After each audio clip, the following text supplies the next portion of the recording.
Hello again. The present difficulties with immigration and the fragmentation of British society into different ethnic and national groups, sometimes referred to as balkanisation, may be traced back to the 1970s.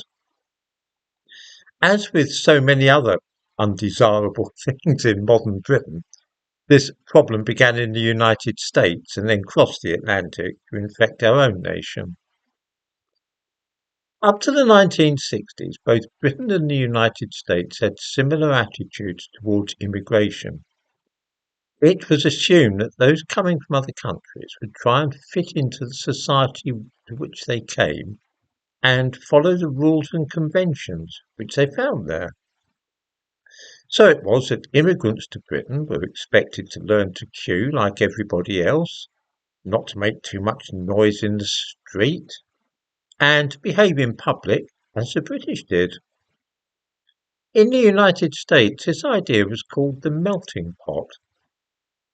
That after becoming thoroughly assimilated, immigrants would, after a few years, or perhaps a generation or two, become as American as their neighbours. This was an excellent system which worked well both in Britain and America. Then, in the late 1960s and early 1970s, left wing academics in America decided that this was all wrong. This was part of a general uncertainty about their society. It was bound up with the war in Vietnam and various other things.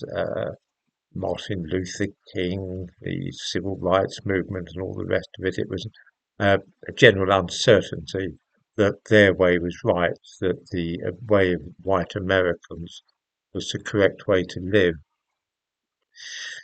After all, who was to say that the American way of doing things was any better than that of Africans, Indians, Koreans, or any other ethnic group or nationality?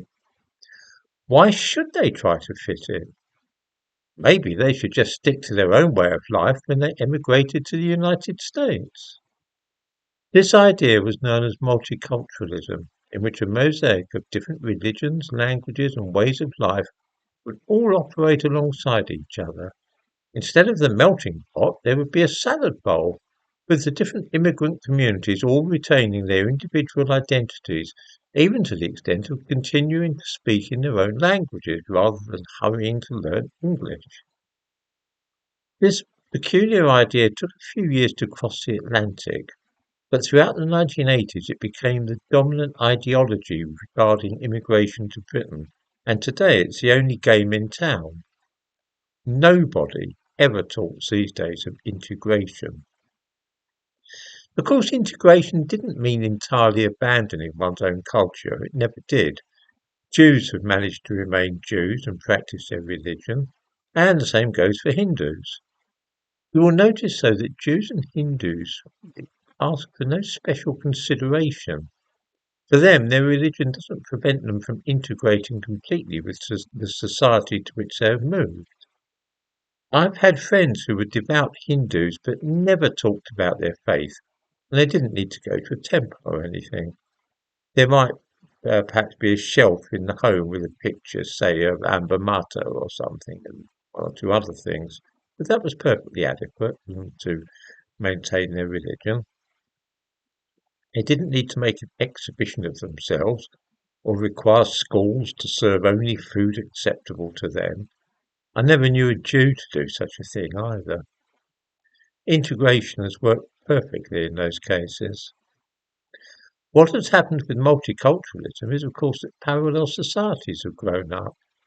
In some areas, one finds whole streets where all the women speak only Urdu or Sylheti, and they need their children to translate for them if they visit the doctor.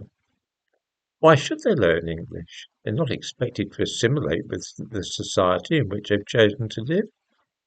In the same way, there are Bulgarian enclaves and Yoruba ones, and most immigrants know that if they need to use the National Health Service or the judicial system, that interpreters will be provided, because why should they be required to learn English?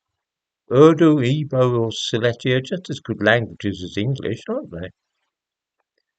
This state of affairs didn't arise by accident, but was rather deliberately devised by academics and sociologists. The problems we now see with immigration are bound up with the multiculturalist vision, and it's too late now to think of reverting to the older idea of assimilation.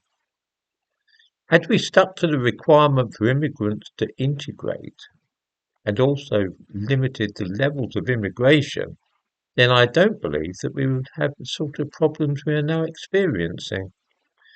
Multiculturalism has been a very bad thing for Britain, but it's too late now to do anything about it.